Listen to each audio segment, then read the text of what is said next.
Ya, assalamualaikum warahmatullahi wabarakatuh semuanya. Perkenalkan, nama aku Cio, biasa dipanggil Cio atau Ci. Jadi di sini aku ingin bercerita sedikit terkait dengan masa SMA aku.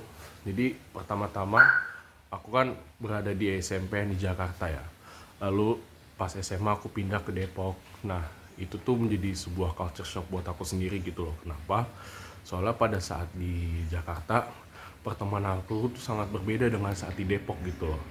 Di Depok aku mengalami culture shock seperti pertemanannya, lalu apa yang mereka lakukan pada saat senjang gitu loh, yang membuat aku tuh sedikit culture shock gitu dengan keadaan waktu di SMA di Depok itu.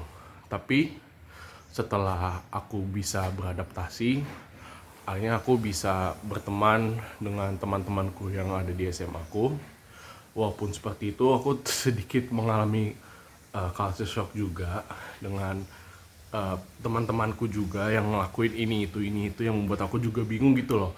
Kenapa di Jakarta tuh nggak dilakuin ini, tapi di Depok tuh iya gitu loh. Jadi itu saja yang membuat aku culture shock. Tapi pada intinya aku bisa beradaptasi dengan keadaan di sekitar seperti dari pertemanannya, apa yang mereka lakukan, dan aku juga ikut, akhirnya aku juga ikut uh, kegiatan yang mereka lakukan gitu loh di saat senjang. Seperti contohnya pada saat di SMP kan aku kalau di saat senjang mereka tuh kayak misalnya ngobrol ataupun bermain HP ataupun bermain basket. Nah, tetapi pada situ di Depok tuh mereka tuh keluar keluar sekolah gitu loh. Jadi istilahnya aku juga ikut-ikutan keluar sekolah. Mungkin itu aja sih buat aku culture shock dengan kegiatan yang mereka lakukan pada saat senja. Ya mungkin itu aja sih cerita dari aku. Nanti selanjutnya akan dilanjutkan oleh temanku Ilham setelah video ini. Dadah guys. Semuanya selamat pagi, siang, sore, atau malam. Perkenalkan, nama aku Muhammad Ilham Kusuma. Aku merupakan mahasiswa Fakultas Ilmu Sosial dan Ilmu Politik, Prodi Sains Informasi. Pada kali ini aku bercerita tentang culture shock aku yang terjadi pada masa perkuliahan gitu, teman-teman. Ya, jadi waktu SMA aku termasuk orang yang mudah mendapatkan teman, mudah bergaul, banyak teman. Tapi dibalik itu semua aku memiliki kekurangan dalam akademis gitu. Ya, dari 36 siswa, aku merupakan ranking ke 30. Aku pernah ranking 20 gitu. Itu terjadi karena aku bukan tipikal orang yang belajar secara disetir oleh buku gitu.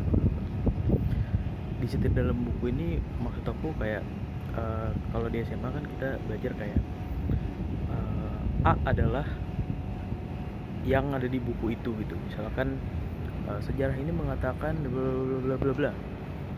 Dan ketika aku jawab itu di soal tidak sesuai dengan buku, ya itu bisa jadi salah gitu.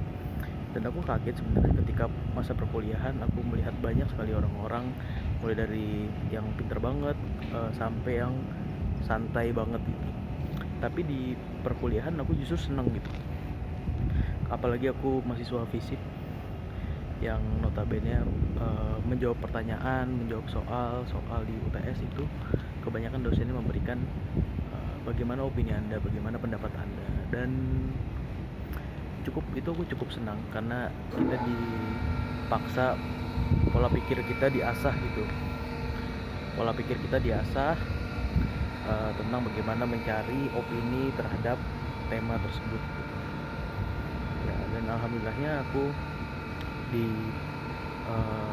perkuliahan awal IP aku juga cukup tinggi. Kenapa aku bilang cukup tinggi?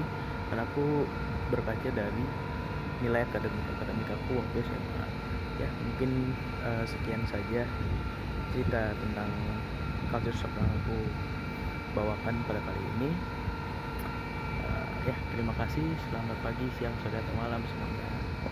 Ya guys, jadi itulah cerita tadi kita berdua. Kita sudah menceritakan cerita kita masing-masing dan apa saja yang sudah kita lakukan pada saat aku di SMA, Ilham di kuliahan. dan masa transisi dia. Mungkin benang merah yang bisa kita ambil yaitu terkait culture shock ya. Jadi culture shock aku sendiri terkait dengan orang-orang yang ada di SMA aku, lalu kegiatan mereka dilakukan di saat senggang, dan mungkin untuk Ilham apaan lo culture shocknya? Kalau aku sendiri culture shock yang aku ambil adalah dari segi pembelajaran di SMA yang aku harus terpaku oleh buku, harus terpaku dengan omongan guru, tapi di perkuliahan itu dibebaskan banget tentang perspektif, apa itu perspektif, gimana harus vokal terhadap sesuatu yang kalian pegang gitu, seperti itu. Dan juga orang-orang di kampus juga ternyata sama-sama semua kita bisa mengkategorikan sedang nongkrong, sedang ngobrol, tapi di sela-sela ngobrol kita bahas serius, kita langsung ke topik yang lebih serius. Dan itu didukung gitu oleh para dosen gitu. Paling itu aja sih ya. Mungkin itu saja guys, our story kita terkait dengan benang merah yang sudah kita ceritakan, dan kita mencari benang merah apa yang kita temukan di cerita kita masing-masing. Ya, mungkin aku Cio dan aku juga Ilham. Kita pamit undur diri ya guys ya. Dadah.